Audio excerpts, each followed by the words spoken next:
Exciting, isn't it? Hello, everybody. What I found strange was how many of you seem to know me, and, including you, who said, I was at a conference with you, don't you remember, in Italy 15 years ago? No, I didn't remember, sorry. Well, we are so lucky to have you here today, Don. I had to travel a long distance. It was that the airplane flight was 1 hour. Wow, well, you made it. And I don't think Don needs introduction, but just in case you don't know some of the That's our highlights. standard This is the person who needs no introduction, and the person goes on for 15 minutes. I would say it's not an introduction, highlights. How about highlights? You've written 21 books. When I was a student, I graduated, first of all, from MIT as an electrical engineer, and I had to write a thesis for that, and I was told that I would never succeed because I was such a horrible writer. And then I wanted to go off and be an engineer, and I went to the University of Pennsylvania to study computers, but nobody there was working with computers. This was 1957, and so there were only, what couple of computers in the world. And the people who did the first computers were at Pennsylvania, but they had left. And so I accidentally then became a psychologist.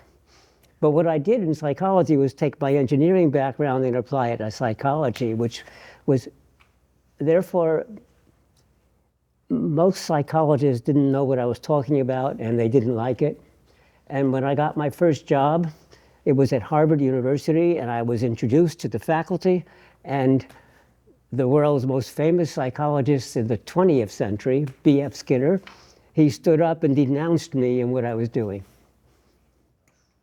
And I liked that. It meant I was doing the right thing, because I didn't approve of what he was doing. He didn't believe you should study the mind because you can't see it. I wonder how he thought chemistry got along, or physics. I mean, sheesh. In any event, I used my engineering to be a psychologist, and then I used my psychology to become a cognitive scientist, because I wanted to bring in AI, which I already was working in, and psychology and linguistics and philosophy and neuroscience and engineering. And then I left the university because I was, at this point, I was successful. And I wanted to do other things. And my students were working at this new startup company called Apple. And so I retired. I took an early retirement in 1993, and I went to Apple and developed something called, which many of you know the name, user experience.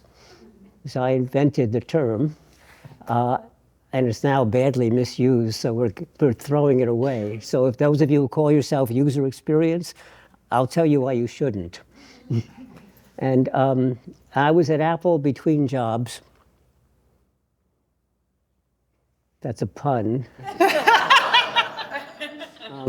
Because I got there just after he had left, and when he came back, well, I was the vice president. And Jobs decided, here's what I think, I don't know this for a fact, that Apple was in severe financial trouble, it wasn't doing well, and he didn't want to waste his time trying to figure out who were the good guys and who were the bad guys. He just fired everyone who was the vice president.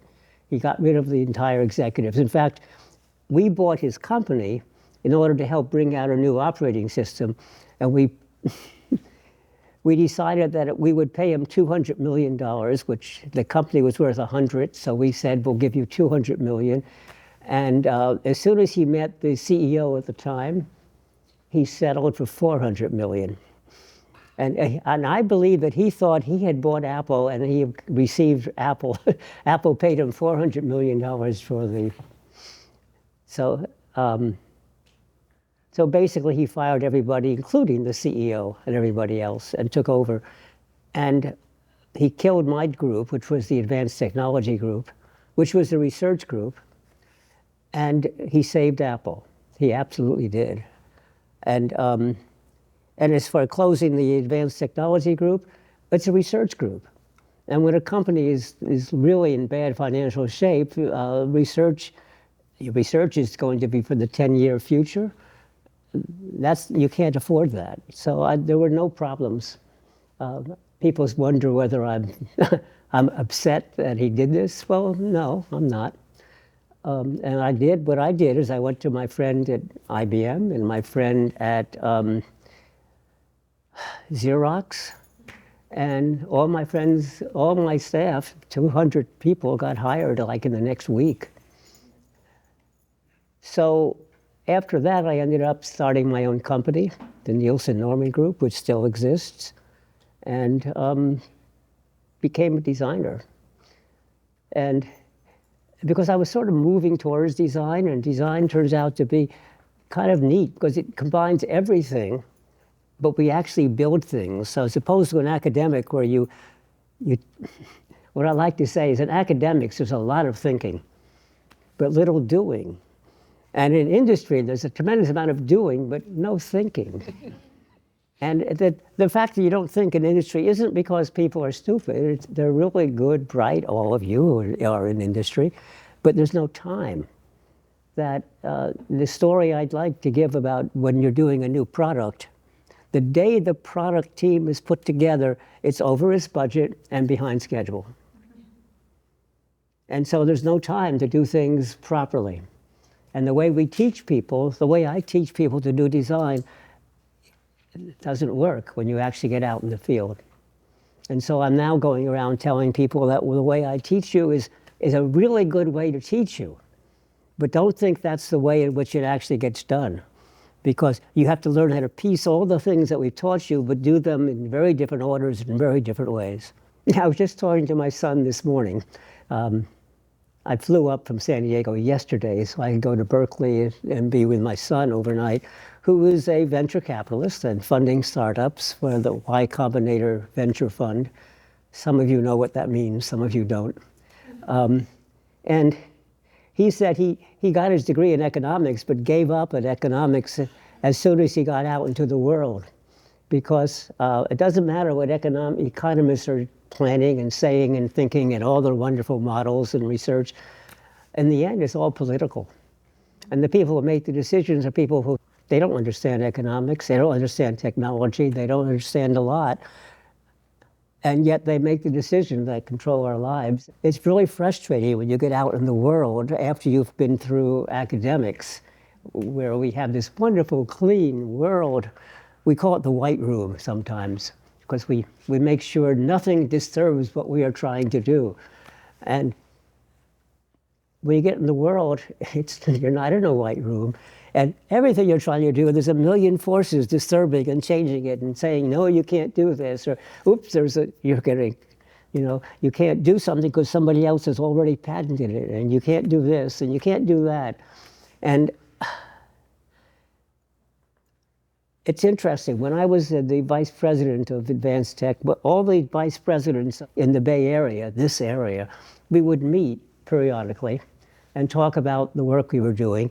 Obviously, we couldn't talk about the details of the work, but we talked about the common issues we had. And so what would happen is that you send your team out and you say, we have to do something completely differently. Come out with some brilliant ideas that will change the world. And so when you do that, you go and you make a presentation to the C-suite, and you know what the response is? Well, I don't know. Well, why would we do that? Nobody else is doing it. Yeah. But the C-suite doesn't see that there's a contradiction there. So that's my introduction. That's a good introduction.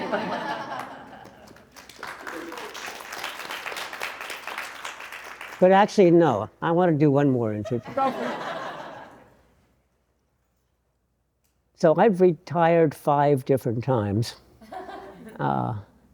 And in my 5th retirement, which was 2020,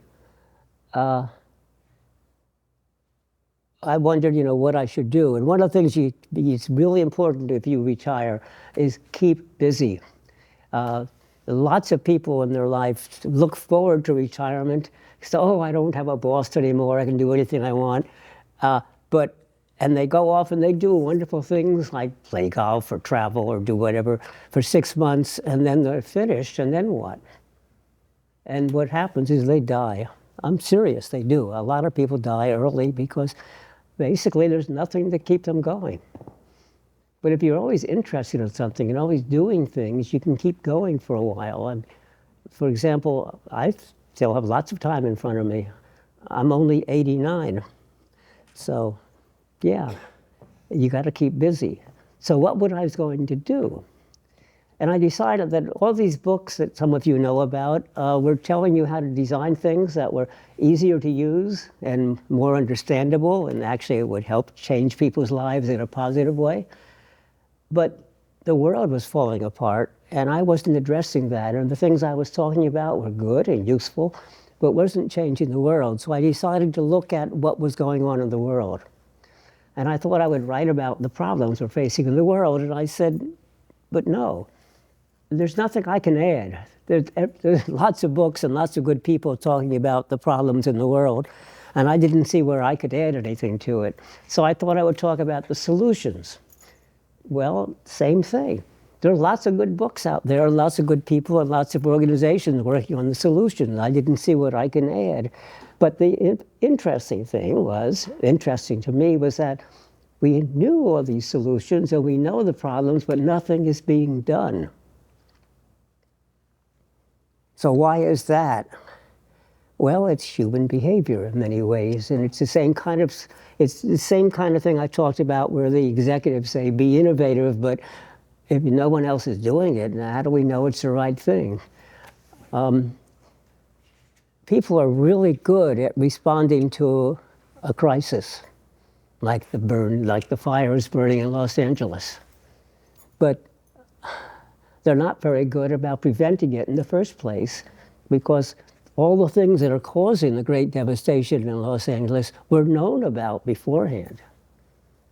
I mean, some weren't. The fact that the fire department, that the whole water system wasn't designed to treat 1,000 fires at once. It was designed to treat 2 or 3 fires at once.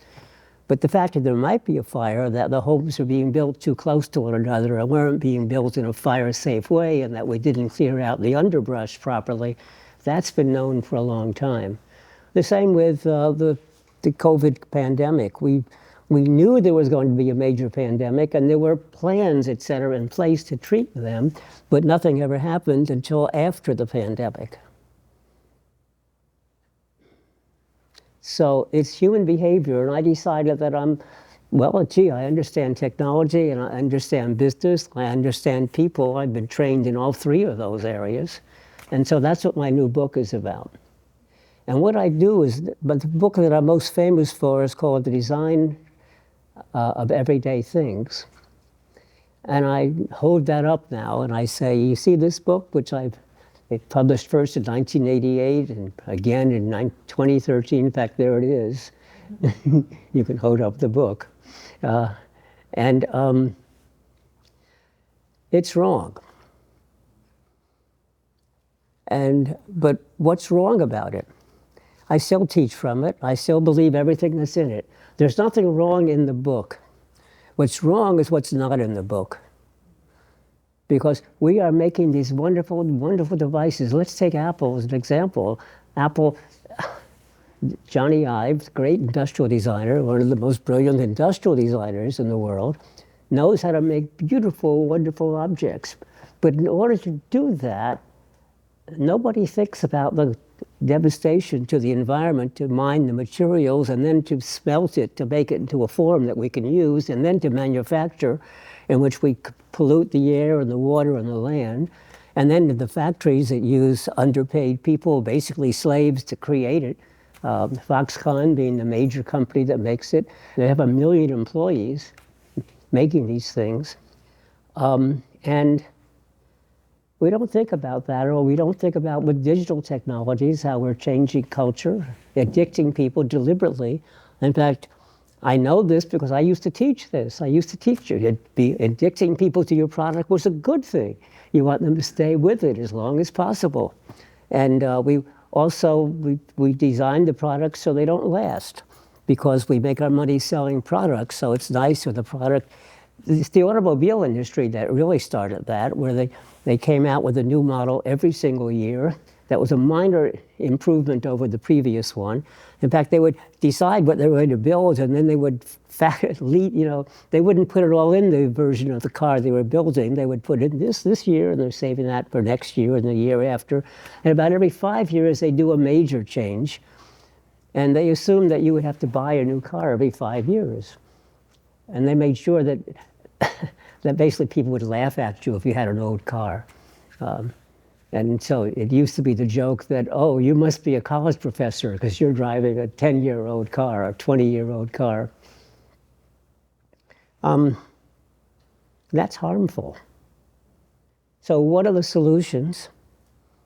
We actually even know the solutions, but they're difficult.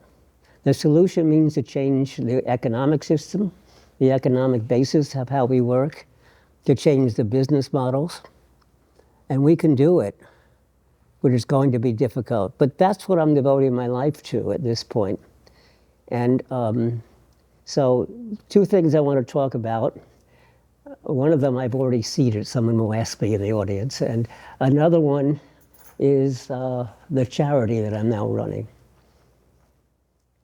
I even discovered somebody here just a few minutes ago who's doing similar work. And so after we're all finished, our goal is to get together and see if we should partner. But meanwhile, the way I like to run these meetings, I know you think you're running it, but the way I like to Making it so easy. the way I like to run them is not to give talks, but to answer questions.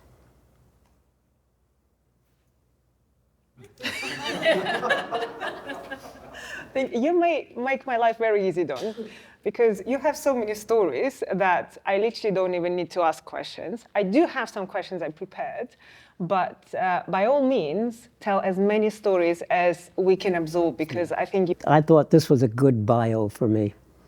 Have any of you read this? this is our future London Academy manifesto. Yes. Brave, unconventional, weird. Sarcastic, introverted, extroverted. Young, yes, I'm always young.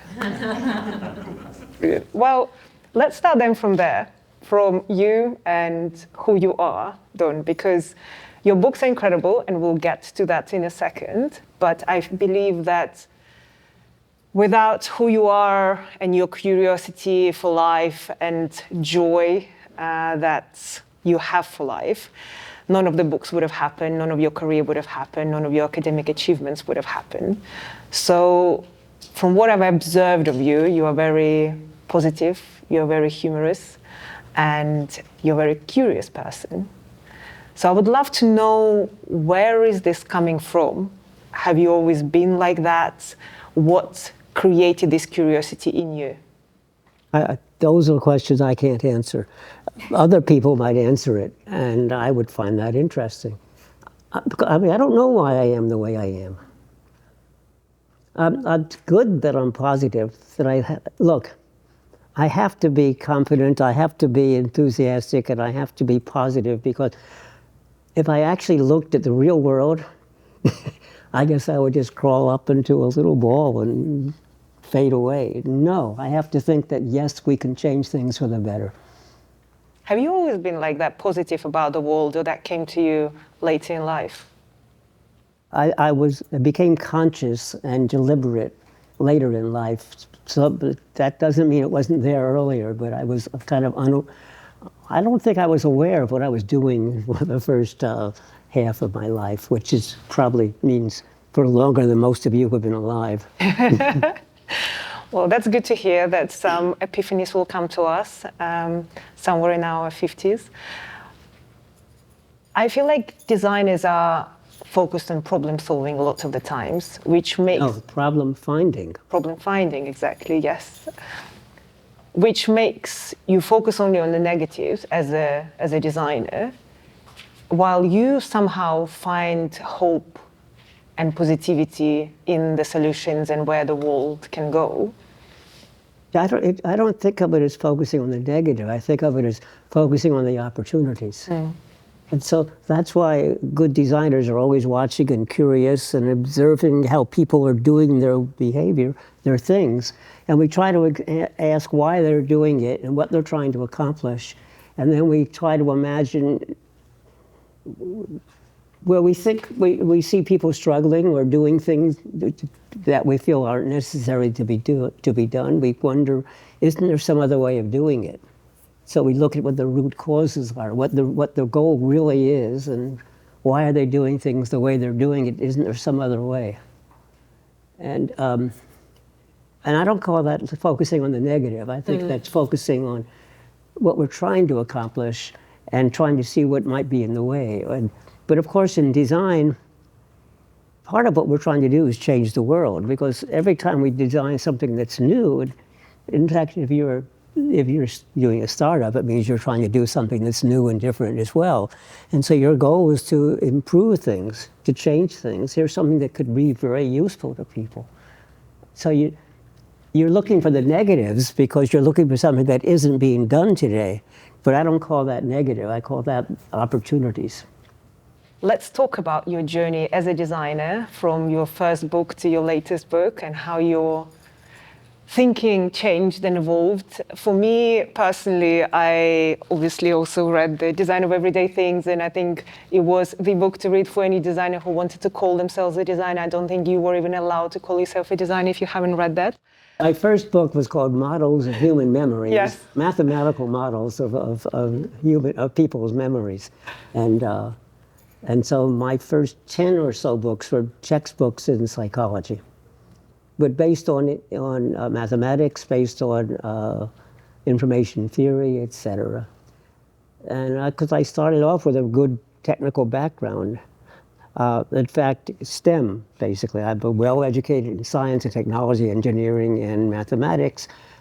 And I'm now against STEM education for that reason. Because notice first of all, STEM, what's there about people? Aren't we building things for people? And there's nothing about people there. And so we train STEM people, and they're completely ignorant of people, and they build things that are disastrous sometimes for people. We can get into the LLMs later, if you want to. But again, it was done by technologists who, on the whole, didn't really understand the people that they were building for. It was how exciting that we can do this. And some of it started in my own laboratory, as I told you earlier. And the other problem with STEM is we teach each field all by itself. And when you're going to school, you wonder why you're learning this. And it doesn't make any sense. You're supposed to learn all this stuff, but why? And I think that that's what's wrong, too. That we ought to teach not disciplines, we ought to teach problems. Because when you try to understand issues in the world, well, you have to bring in, you have to understand the history, you have to understand the culture, you have to understand, yes, the kind of technology they're using, you have to understand what their goals are, and you have to understand what the challenges are. And it means you have to bring in many different fields, and people have to learn to work together to bring their knowledge together. And the only place where we're not allowed to consult with other people is schools. I'm in favor of cheating. I wrote an article once in favor of cheating. And I think I should publish it again. And because if you're working in a company and your boss says, these new LLMs, and now they're doing something called agent-based learning, what are they talking about?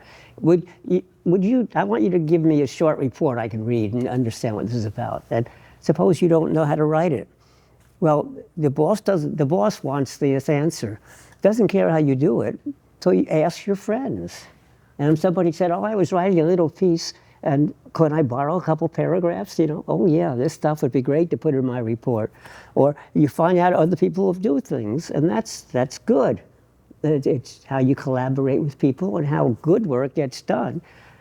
It's only cheating in the university because you're not supposed to do this, so therefore you have to lie and say you did it yourself. I'm saying, no, I want people to do this in the university and do it in the real world, except I got this from Mary, and I got this from Tom, and I got this from Andrea. And so that you give credit to the people you've taken it from. You're not disguising it, because You know, in many ways, that's what I do in my books. I like to tell people in the last book I wrote, and in most of my books, there's nothing new. Everything I talk about has been done by other people or thought about by other people. What I've done is collected it all together, but I put it together in a different way than anybody ever has. So it's a new perspective to view things. So what is creative about it is the way I packaged it. And that's very, very important. If you take a look at inventions and you take a look at people who are really creative, everything they've done has all the components were already known. And what they've done is put it together in a way that nobody ever imagined before. And so that's what we should be teaching in school. And we should get people to work together. And we should teach people how to collaborate with each other in a positive way, not in a competitive way. 100% agree with you. I do believe that there is so many things that are not right in the educational system overall, and you also talk a lot about how education is very much compressed at the beginning of our careers, and then we have nothing to think about or nowhere to learn from for the rest of our lives. And I mean, this is one of the reasons why FutureLearn Academy exists, because we believe in the opposite, that people should learn throughout their lives at whatever stage they feel that the knowledge is useful. Yeah, this is an interesting group, because most groups of this sort are people who are still in school or just at the end of their school. And getting an MBA is a little bit different, because most MBA schools want you to have already a few years of experience, but you're still relatively young. But here we have a much more interesting group. Most of you have been around for much longer and have a lot of experience. And yet you've come together to learn even more, and that's really nice. Thank you. Thank you. So I'm always learning. As I was explaining earlier, if I give a talk or write a book or do whatever, and people say, "Oh, it was very nice," well, it's nice to hear, but I don't learn anything from it. When somebody says, "You were wrong here," I like that. Because there are only two results when somebody says I'm wrong, one of two possible results, the way I look at it. Either they show me I am wrong, well, that's good, because if I'm wrong, I don't want to continue with being wrong. I want to change. I want to say I was wrong and change. And sometimes I decide, no, I was right, but you didn't understand what I was trying to get at, which means that I didn't do a good job of explaining. And so I changed the way I talk about it. But it's always looking for new ideas. And as I say, when people tell me I'm wrong, oh, tell me more. That's a fantastic attitude to life and to learning. A lot of my friends are like this, though. Because my friends are all.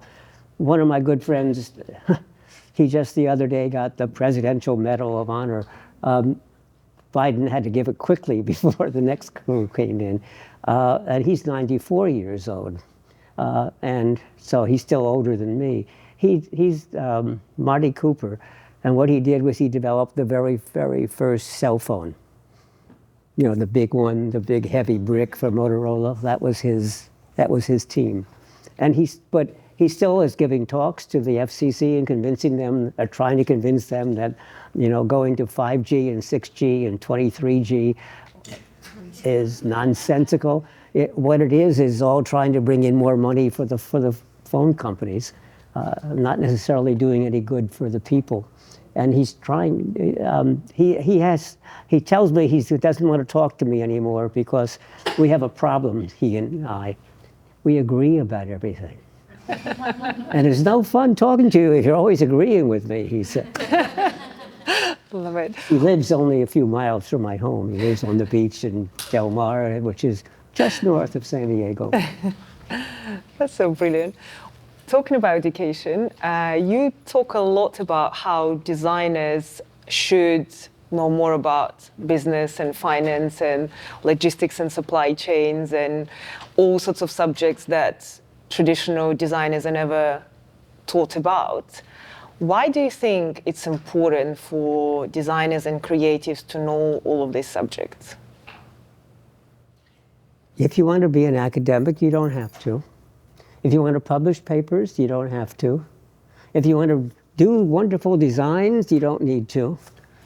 But if you want somebody to pay attention to your design and actually bring it out, bring it out into the world, whether it's a physical product or whether it's a new way of doing things, you better understand how it's going to fit into what already exists.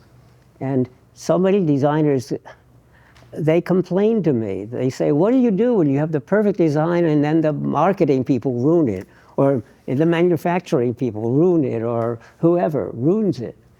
And I say, well, were they part of your design team? Maybe, in fact, what you built was perfect from your point of view, but didn't meet their needs. And they should be part of the design team. And actually, the problem with design is it's worthless. The problem with ideas are they're worthless unless they do something, unless they accomplish something. And so having this wonderful design and then giving it to other people to manufacture or distribute and sell and support, no. You have to realize how all of this is done and designed with all of that in mind. And that means you have to understand it and have some of those people part of your team. And when you pass something, when you say, we're finished, you aren't finished. And so you should, at least one person of the design team should be at each of the further next stages. So when they run into some issue that they can't solve, you know why you're doing it the way you are, and then you can either explain why, or you can help them modify it in a way that doesn't destroy the product. This is critical for all of you, that we live in this world that's a complex system where everything is interacting with everything else. And it's getting more and more that way because all of the modern methods of communication and of manufacturing and travel and transportation means that we're all dependent upon one another all across the world. And if you don't understand that dependency, then a lot of your work will not work. Or it will work wonderfully, and then there'll be some little crisis and boom.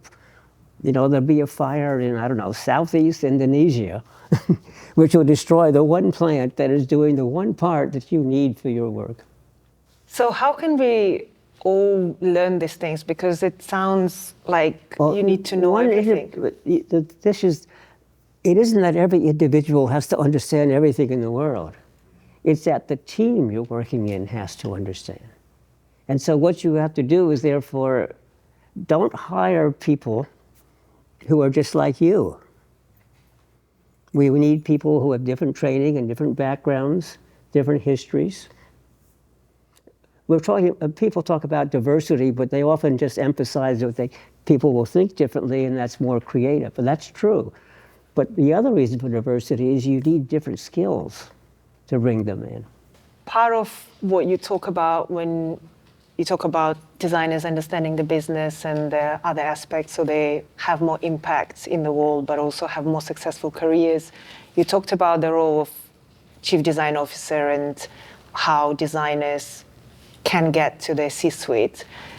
Can you tell a bit more about what you think about chief design officer as a role? Why would companies want a chief design officer? Why would they want a designer at the C-level? And what can designers do to show the companies that change is needed? That's one of my favorite topics. You're a good audience, actually, for this, because from what I know of your background and the purpose of the course, of the Future London Academy, this is the perfect time to talk to you. Lots of designers want to know why. How do I convince my executives to take me more seriously? And I say, well, how do you do it? We show them the wonderful work we're doing, okay? And we show them the prizes we've won, et cetera. And I say, well, I've been an executive, and if a group came to me and told me that, I would smile and say, yes, that's nice. Mm-hmm, good. So thank you very much. But of course, that's why we hired you. And but now, excuse me, but I have to get back to work. So that's not how you get promoted.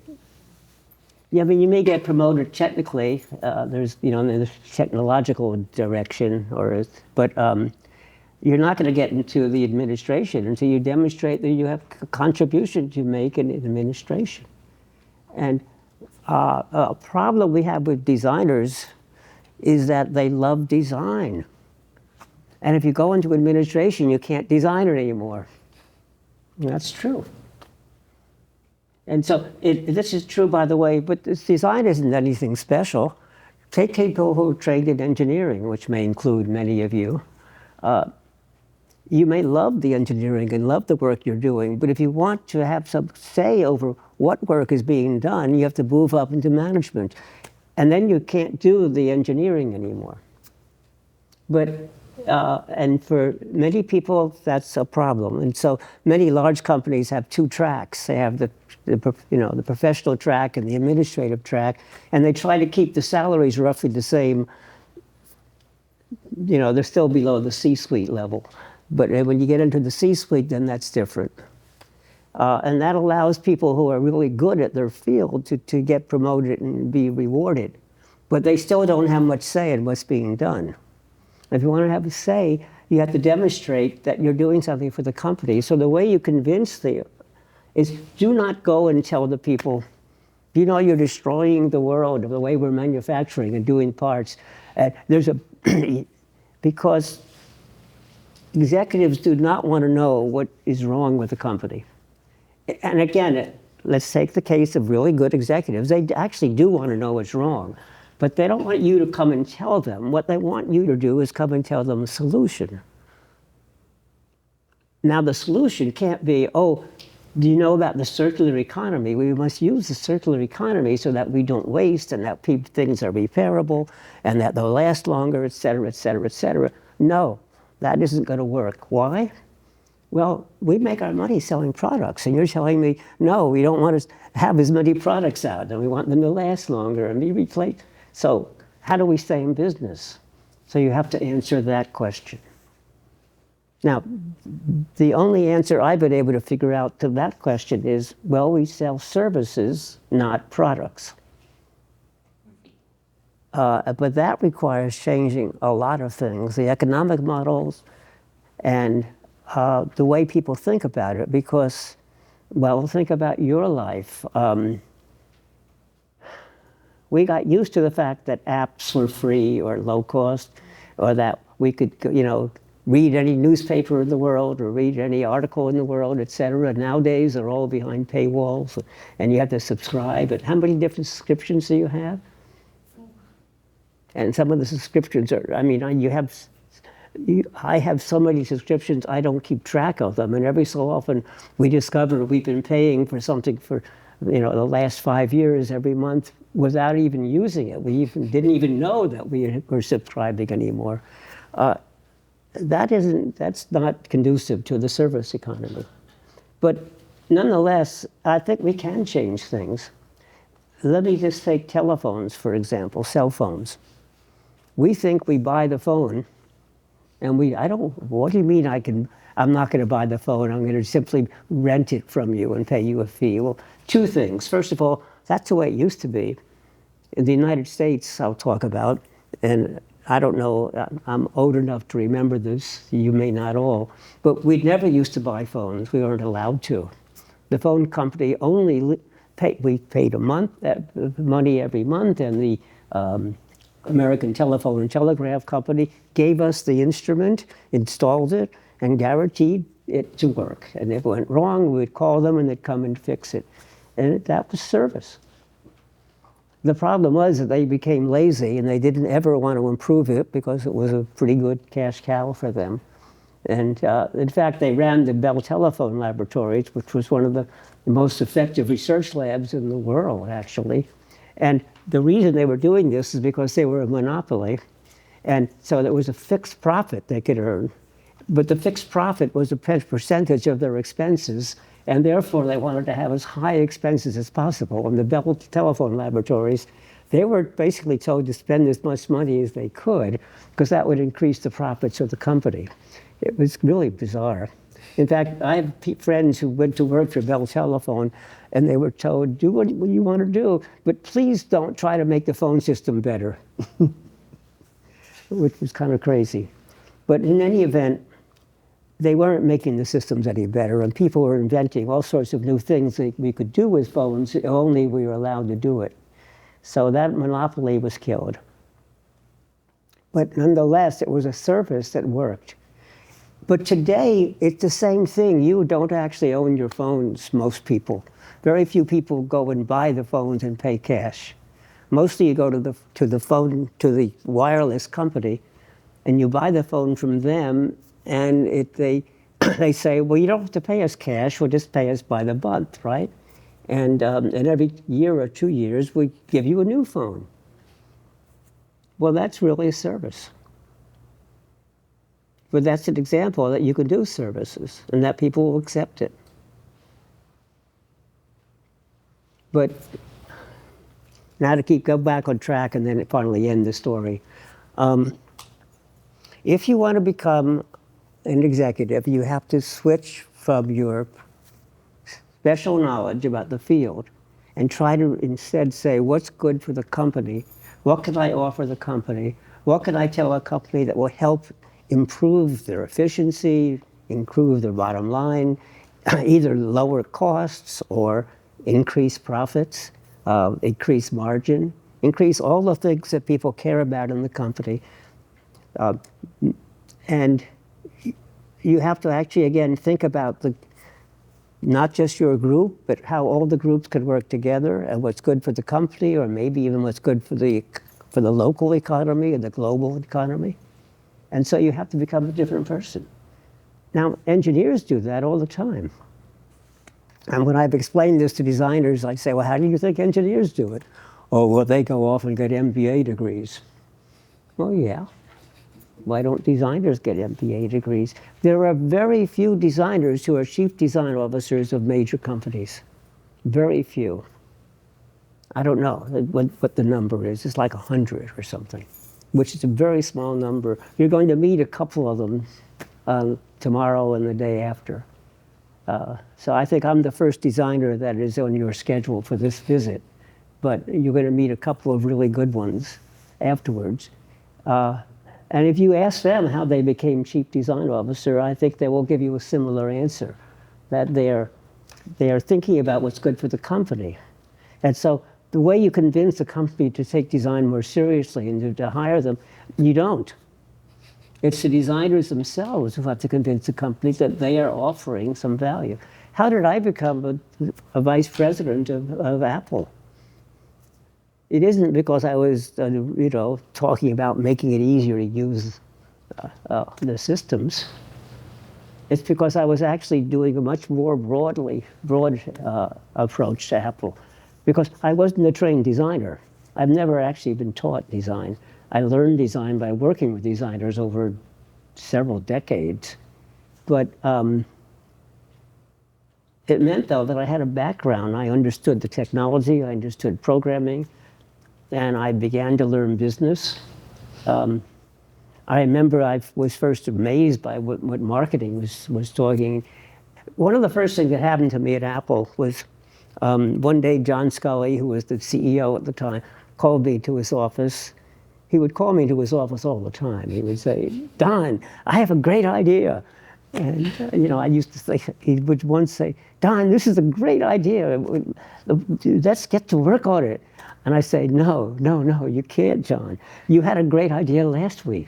And that great idea was a great idea. But it's going to take 200 engineers 2 or 3 years to do it. You can't have another one this week, another one next week. That's not how it works.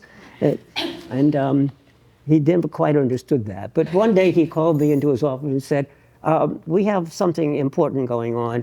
And so here are some airline tickets, and I want you to be in New Jersey tomorrow morning. So quick, go home and pack. And what happened was that we were going to be bought by, the goal was that we would be bought by AT&T. And we spent a lot of time doing that, talking about what it would be like. I remember I was taking copious notes, and the lawyer saw me taking copious notes, and he took away all of our notebooks and burned them. Well, you can't have two companies collide to take over the world and take over all of the business. That becomes illegal. And so we weren't allowed to write down the thoughts we had. We had to make believe that we're just two small companies and we would just do our thing and we're not a monopoly, et cetera. But that never worked because the company attitudes were completely different. It would have been a disaster to bring two different methods of thought together. They never would have worked, I don't think. But again, I watched the marketing people there, and I thought they were brilliant, because they would come up with these models, and they would know the costs, they would know all this stuff. And I tried to understand, how do I learn that? And I went and asked them, and they kind of laughed at me and said, there's nothing there. It's all mirrors and smoke. And but I learned from them, and I went and read the books, and I talked to the marketing people, and I learned marketing, and I learned what they were doing and how they were selling things. And so when I tell people, when you have this idea and you want to present it, what you want to do is you want to show them the profits that you're going to get. And my design friends said, well, how do we know that? It's a new idea. We don't know how many people will buy it and so on. Well, don't the marketing people insist you add these features to your new design? Well, how do you think they convince everybody? They show the profits if you get the increased sales and so on. And where do they get that information from? They lie. They make it up. And so you can lie too. And if you don't want to, bring them together and have them help you. But the real point is this: they're not really lying, they're guessing.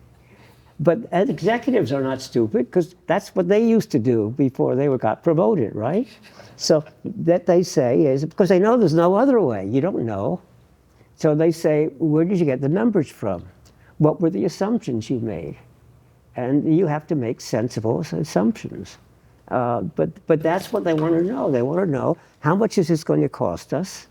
Is it really going to improve what we're doing? Are there really benefits? But that takes you out of your normal comfort zone. But all of you who are doing startups or funding startups or working in a startup, what do you think the startup does? You have these dreams of what you're going to accomplish.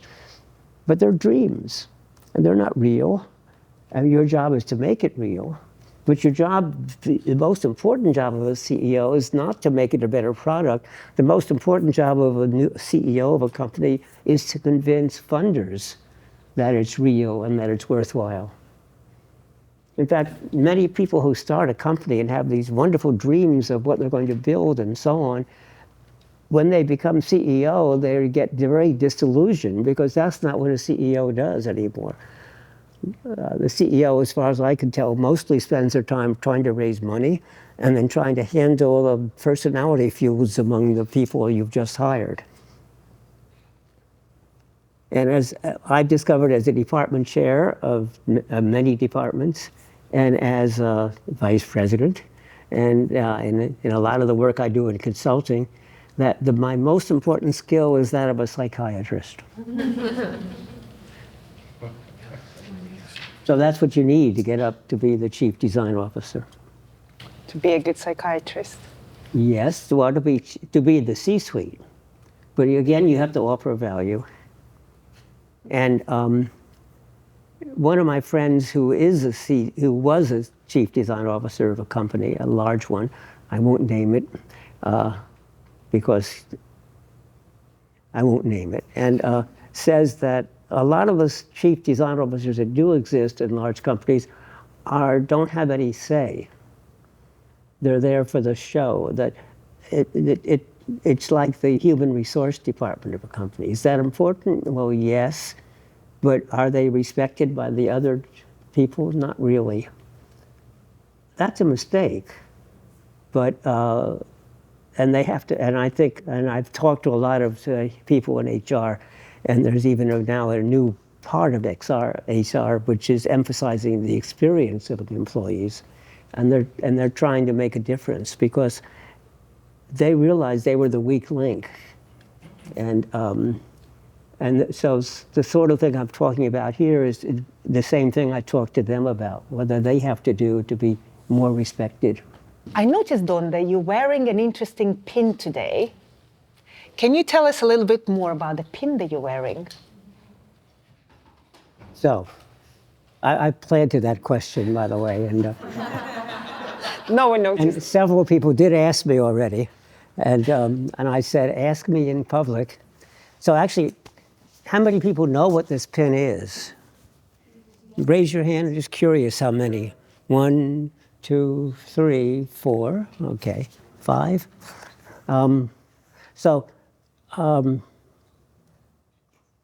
I told you about the book, and why I wanted to write the book was I said, I told you designers have to think bigger, right, and move up in the company. And I decided, yes, I'm taking that my own advice, and I'm thinking bigger, but in this case, moving up in the world. So I wanted to attack the problems facing the world. And the book is about that, and but they're really about what we have to do in order to accomplish some of the issues. And I only talked about issues that I thought were doable and that I had something new that I could contribute. And as I pointed out, the ideas are well known and even the solutions are well known, but I thought I had new ways of presenting it that would be valuable and maybe help make progress. And it has been well accepted by the design community. I'm very pleased about that. There are a whole bunch of translations in progress, and there's a couple already out. The first 2 that came out were Japan and Italy, which is interesting. So what is this pin?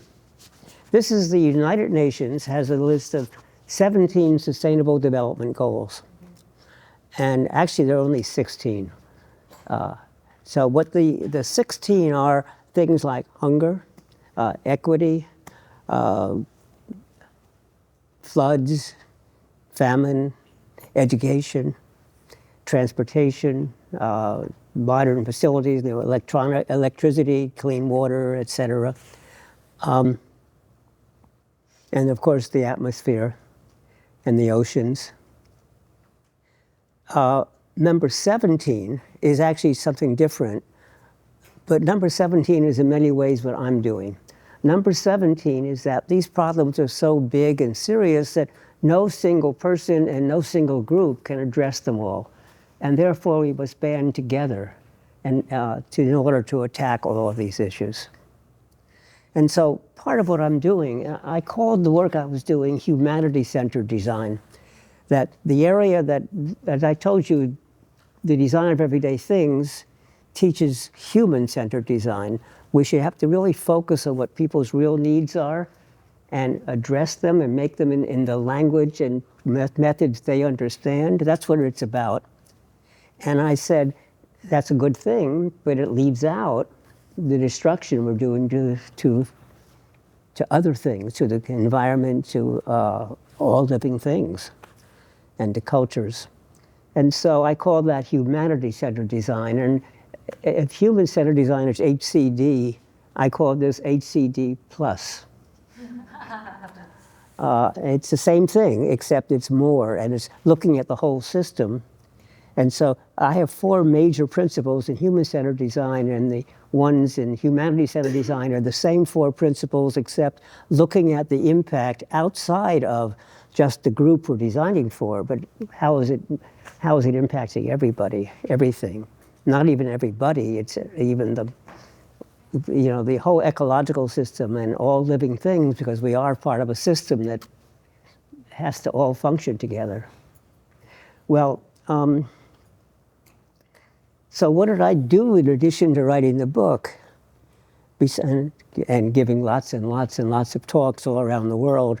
And actually, COVID was useful in this particular case because we all learned the value of Zoom, basically, video conferencing. And so I've been giving talks all around the world, which means I have to get up early because I live in California. And if I want to talk to Europe or I want to talk to Asia, I have to do it early in my morning, which is often late in their night. India is the worst because it's roughly 12 hours away. To be exact, it's 12 and a half hours difference in time scale. So if I do it at 7 a.m. for me, it's 7 p.m. or 7:30 p.m. for them.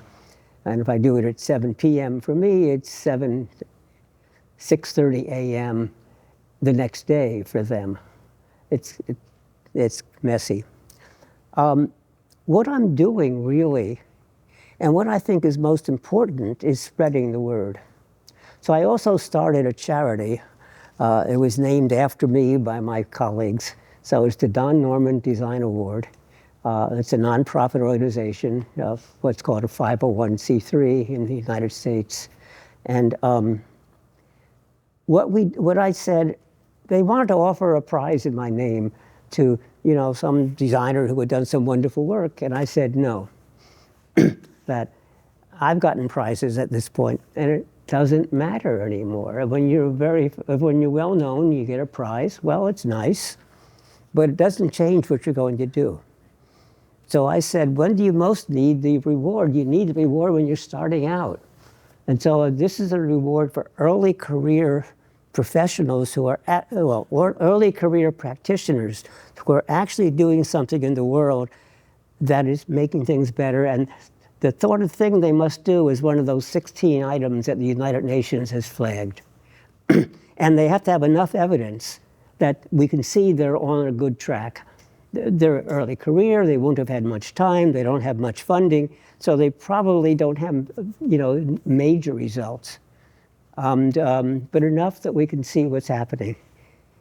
And I said, why don't we also reward the educational institutions that are training these people to do this? And so they get recognition. The people who do the projects get money and get a big trophy. And we were making the trophy out of teak so that it's renewable, it's resourceful, it's not destroying the environment. And last year was our first year, 2024. And we had applications from 26 different countries. We had hundreds of applications. I had a team of 18 advisors and judges from across the world. And we selected a bunch of winners, and it was marvelous, actually. In fact, I read every single application that was submitted, and every one that we turned down, I wrote a personal letter saying why and what they should be doing. And because these were projects, I would say, when you're ready, come back and apply again. And I instructed the judges as well that they not only should make a decision about whether, to give them a prize or not, but they have to write down why. But they have to write it down not to explain it to me, but so I can send your reasoning back to the same person. So they have to write it for the person. So that made it easier for me to write the personal letter because I could take what the judges had said and stitch them together into a personal letter. Which is interesting because I got more letters of thank you from the people we did not award than the ones who got the awards. So they got an award and money, not much money, but it was enough to allow. We carefully decided on what the numbers should be by asking our advisors around the world. $10,000 was the answer for the first prize, and we said there are two levels, and the second level we made it $2,000. In the United States, $10,000 or $2,000 doesn't get you anything. But in India, or in Latin America, or in Africa, that's a significant amount. And we were afraid if we made it $50,000, that would be a significant amount in the United States, but first of all, we couldn't afford very many of them, and they would be too much money in other countries. And a problem with startups, by the way, is startups that get too much money too soon often don't do well. So the educational institutions, however, simply get recognition. So it's not a contest. If they can demonstrate, and the best way to demonstrate is that they actually have graduates who are now doing this kind of work. So anyway, the first year was wonderful, and it concluded in November with a 2-day conference workshop. We called it the Summit in San Diego. And It was amazing. In fact, some of the applications I actually cried over. And in a positive sense, I said, because we worked really hard for the whole year to try to get enough funds to do this and to organize everything and do things and get the right computer systems to make it work. And it was hard work. And some of those applications just made it all worthwhile. But what I'm really trying to do is not that. The book isn't enough, and that isn't enough. What I want to do is spread humanity-centered design across the world. Now, I said there were 4 principles. Well, there's 5. There's one new principle in humanity-centered design, and there's at least one group I talked to here that is also doing the same principle.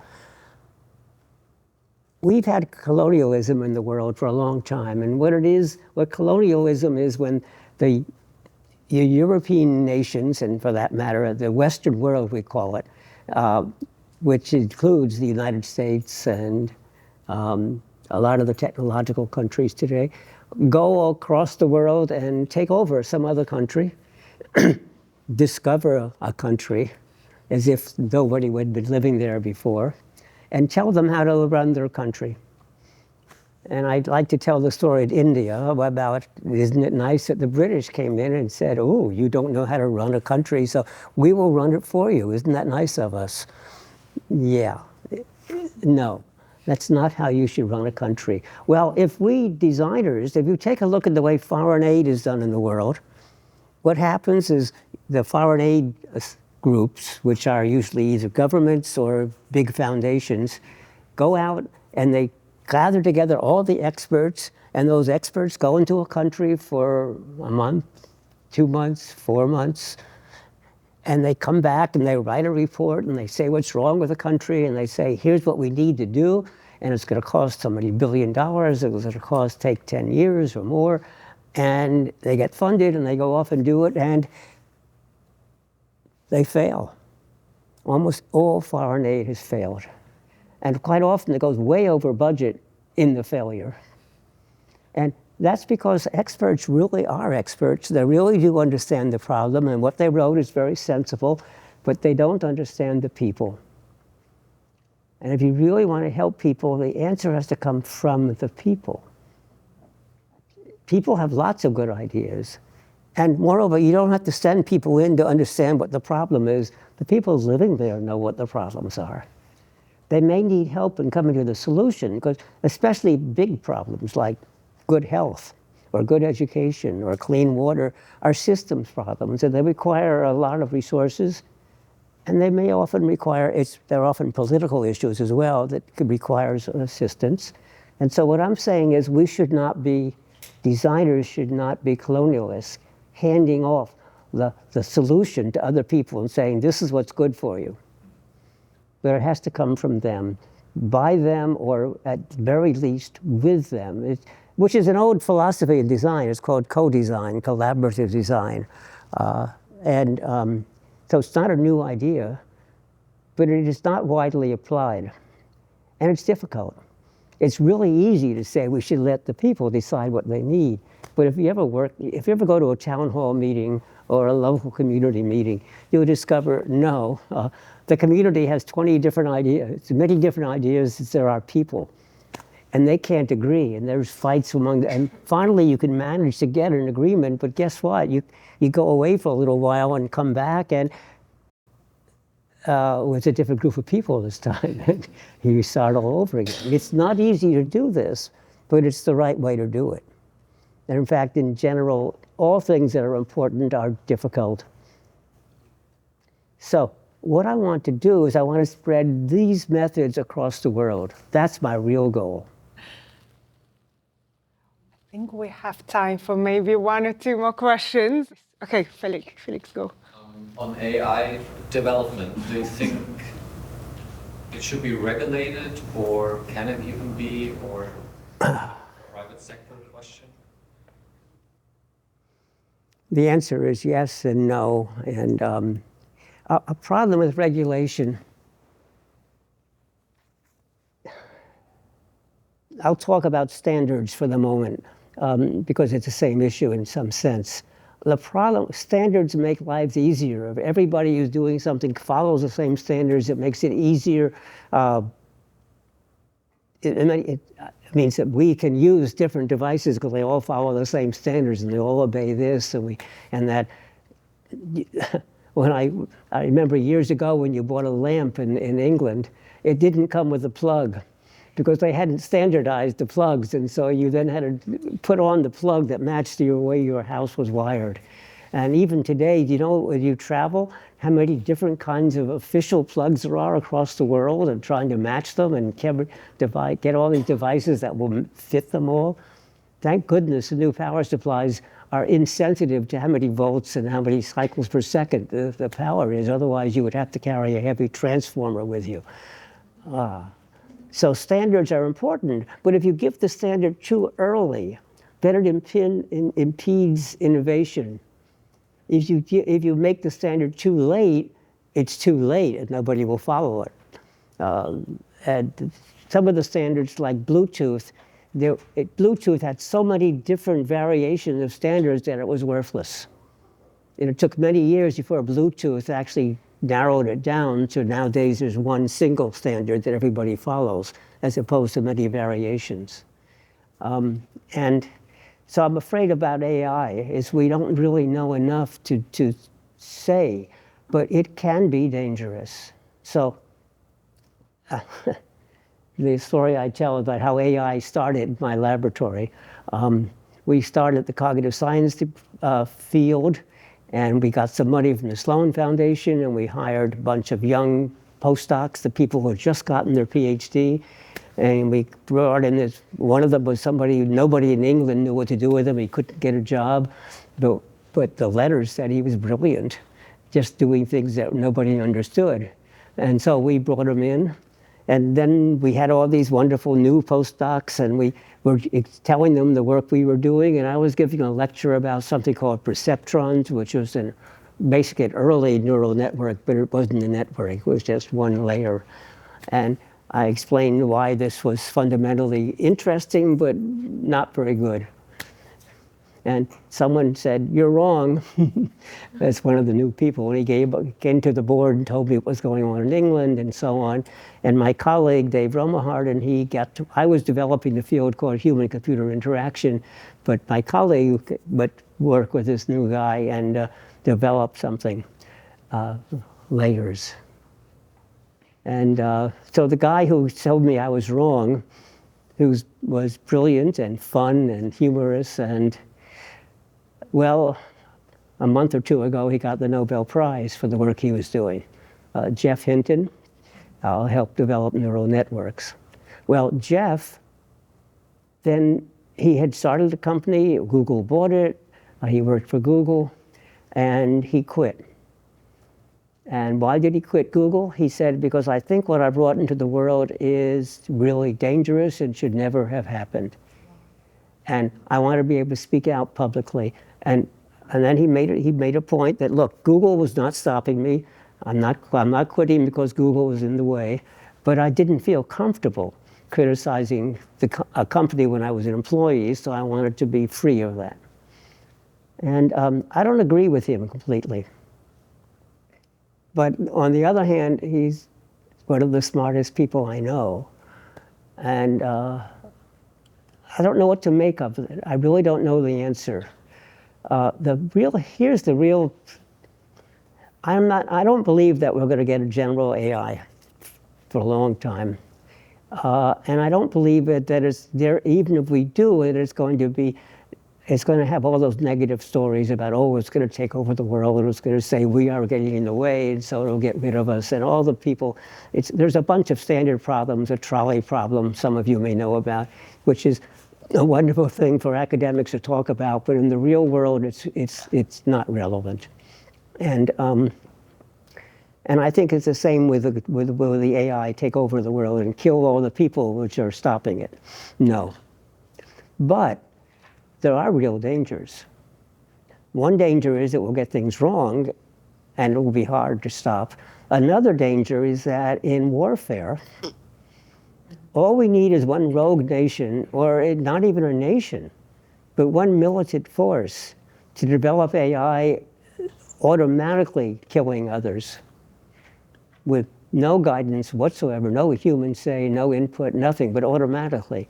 Because, and that is easy to do. It's not hard to do. In fact, I believe that some of the drones that are being done are actually doing this. Well, once one does that, the other countries have no choice but to follow. One of the things that everybody agrees on, we should ban the use of this in weapons.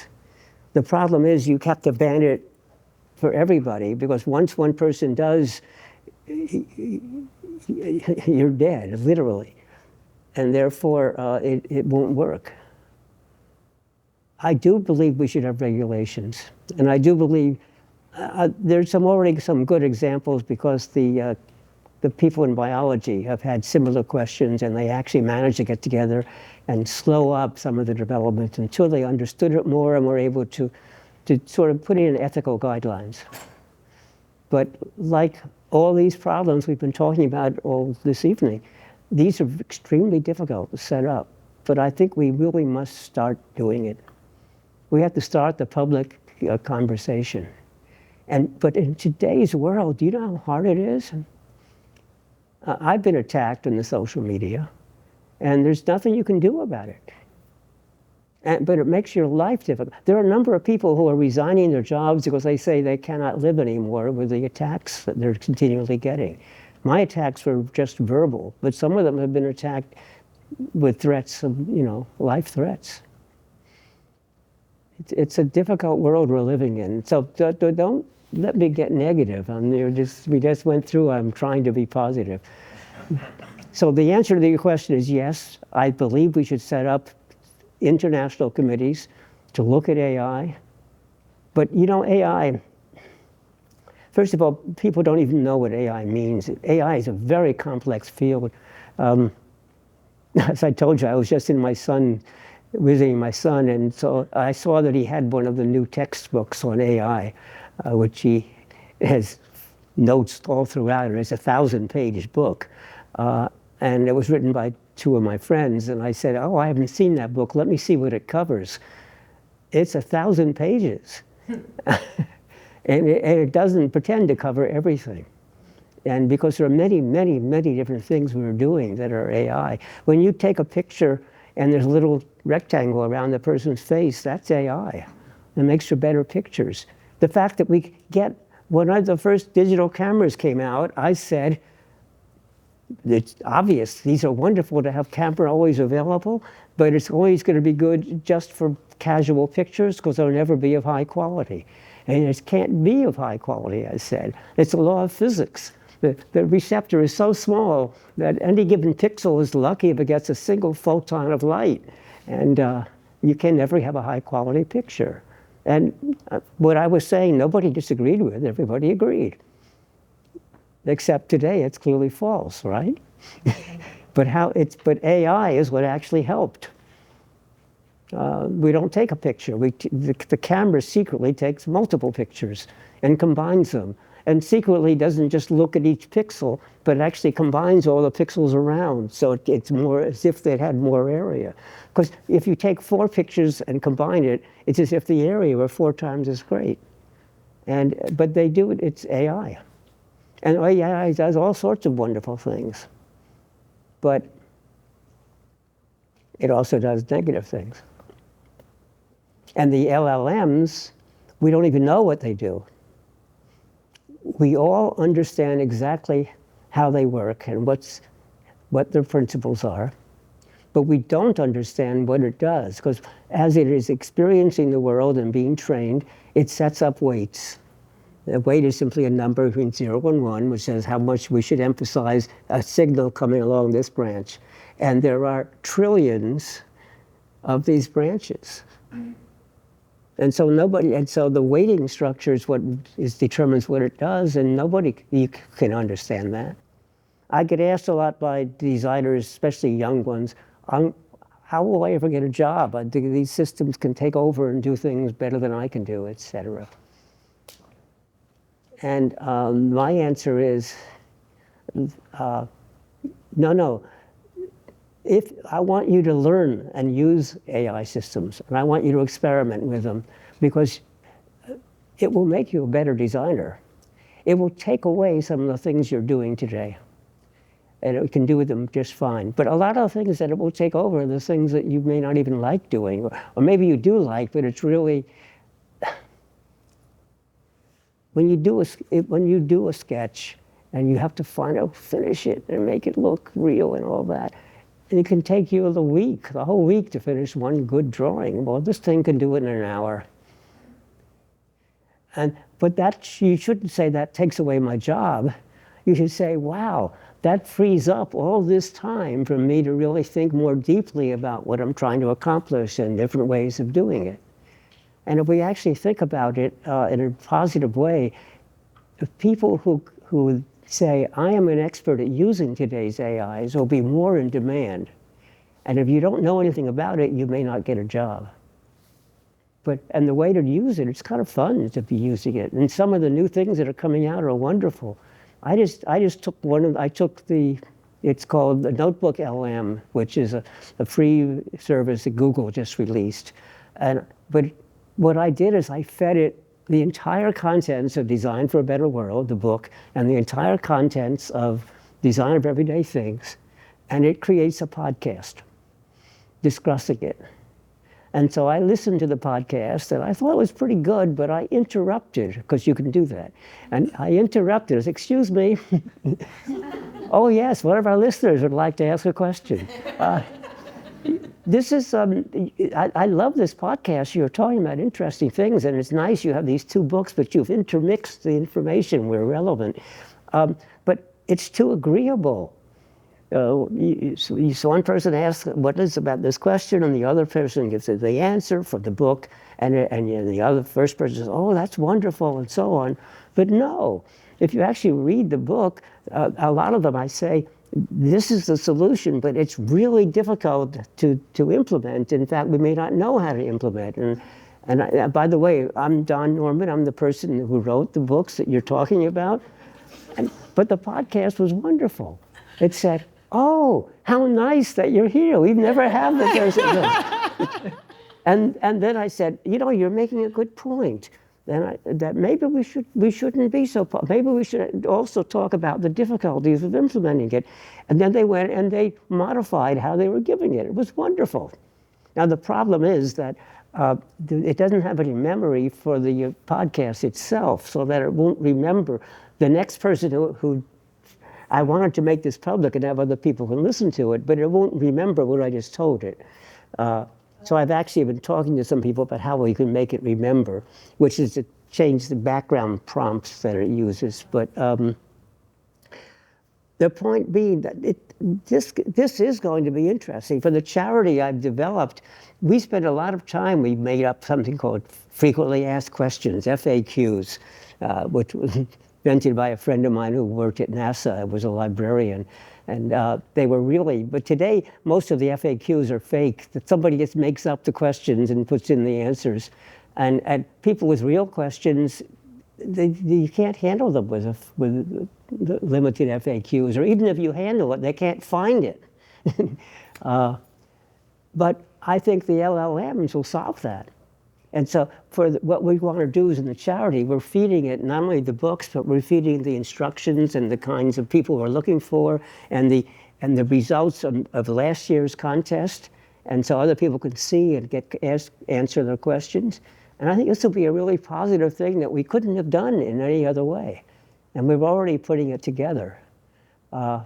It would be very expensive, except there's one wonderful person who really likes what we're doing, and so his company is paying for it for us, or alternatively not charging us for doing it. And I think that AI therefore has these advantages, and in terms of the problems in the world, I think it will be a benefit. But every single technology that's ever been developed has caused people to lose jobs. And although it has increased the general job market, but the people who lost their jobs. And you can't say, oh, here's new jobs for you, or oh, we'll retrain you, because you can't get retrained, not for the kind of jobs that are now available. And so there's a real problem there. I also tell designers that instead of fighting it, enjoy it, first of all, by learning more and you're trying to use it. But why not also, some of you, get jobs in the companies that are developing it to make sure they get developed in ways that make them good collaborators with us. And that they shouldn't be the colonizers. They shouldn't be telling us what to do. We're telling them the problem we're trying to solve. And if it comes up with things, we work with them to come to the solution. Because these systems, they don't have any understanding. They are not intelligent. And in fact, don't forget the A, artificial intelligence. They are not human intelligent. Therefore, that's good. It's good that they do things differently than we do. And the combination can be very, very powerful. Done. I have one last question left for you that we ask all incredibly inspiring and fascinating people who come to us. And it's a bit of a philosophical question, but I feel like you have a good answer for it. If you could change one thing in the world, what would it be?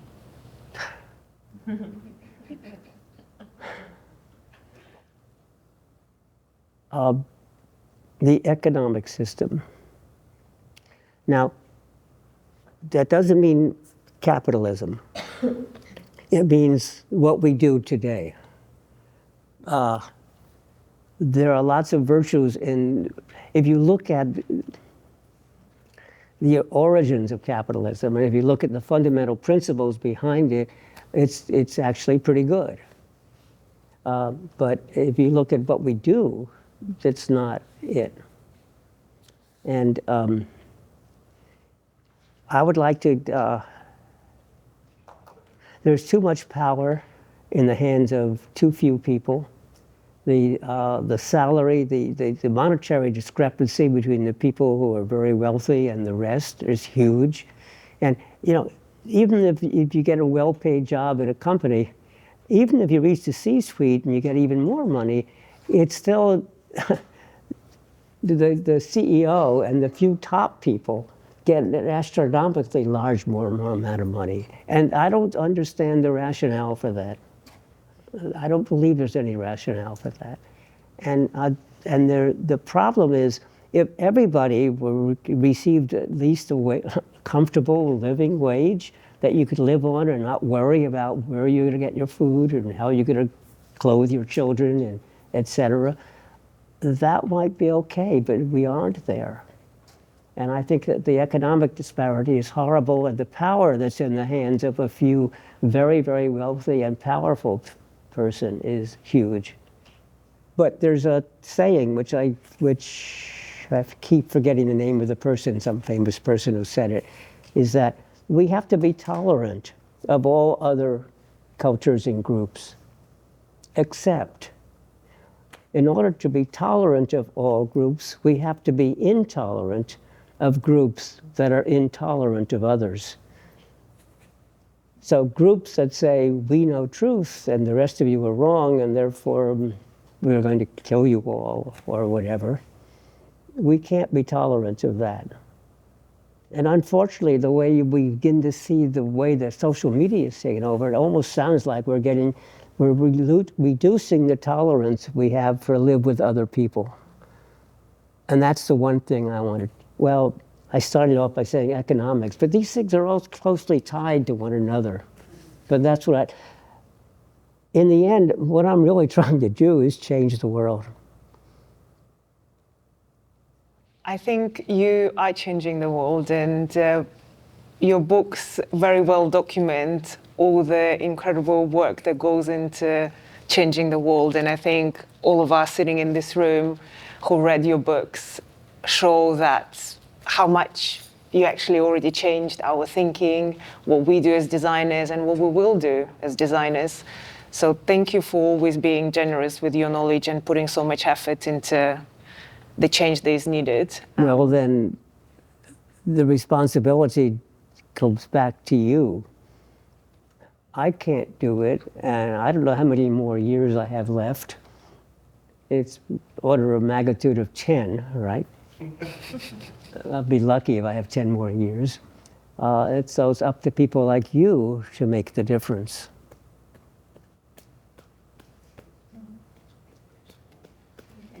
We will try.